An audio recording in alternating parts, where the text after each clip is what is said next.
everybody. Welcome to another episode of The Socially Distant Lawyer. I'm Greg Vinogradsky, and I'm joined by a special guest from our Florida office, Zach Gonzalez, today.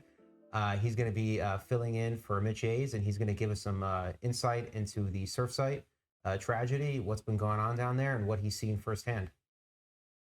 Greg, thanks for having me. I'm really happy to be here. The Surfside incident actually has a special place in my heart. My aunt was actually going to purchase one of the condominiums there. About 2 weeks before the tragedy happened.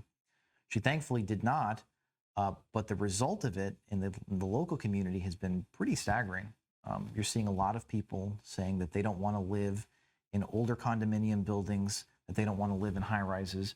It's really created a pretty pervasive sense of fear, justified or not, for these kind of older, taller buildings out on the coast or even a little further inland.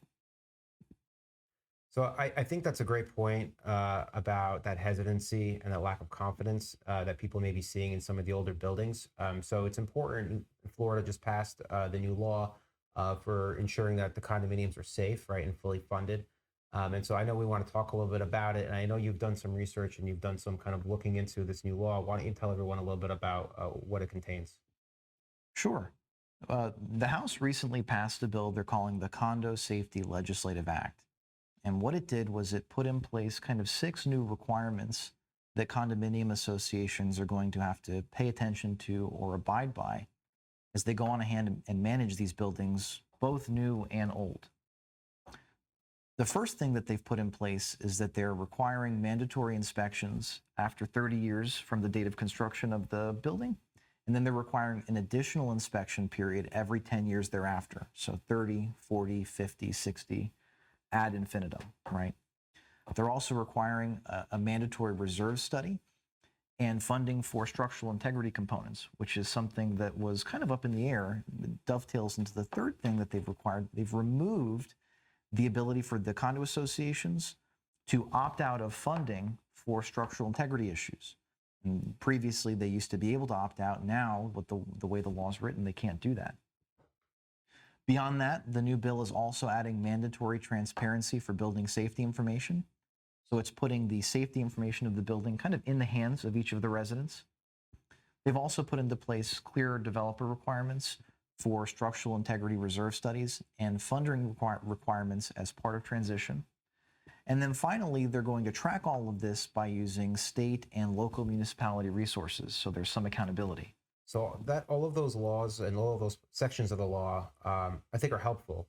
And I think what you're seeing here is codifying a lot of the things that community associations have been mindful of, right, and have been trying to get towards, specifically ensuring that the reserves are properly funded, providing transparency where it needs to be, and ensuring that developers are fully funding the associations prior to transition and actually mandating it, right? A lot of the things that at least we see in New Jersey is there's a very general or generic law that leaves kind of different ways for things to be interpreted and requires the association to dig its heels in a little bit when it's going through the transition process to really argue for a fully funded reserve.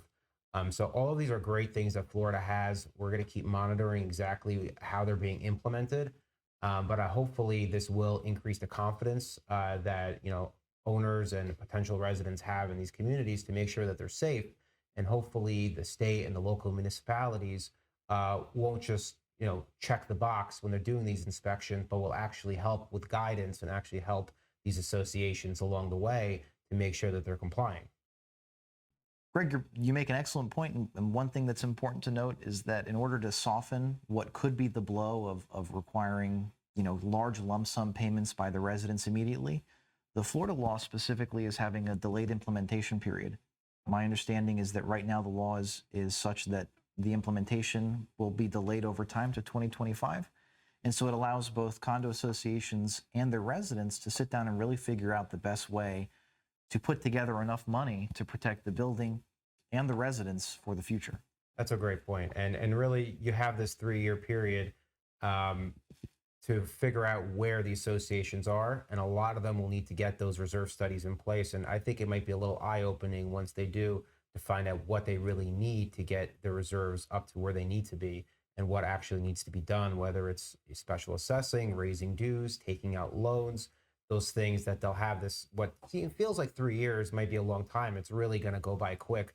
So associations need to be very proactive right now to get ahead of the game.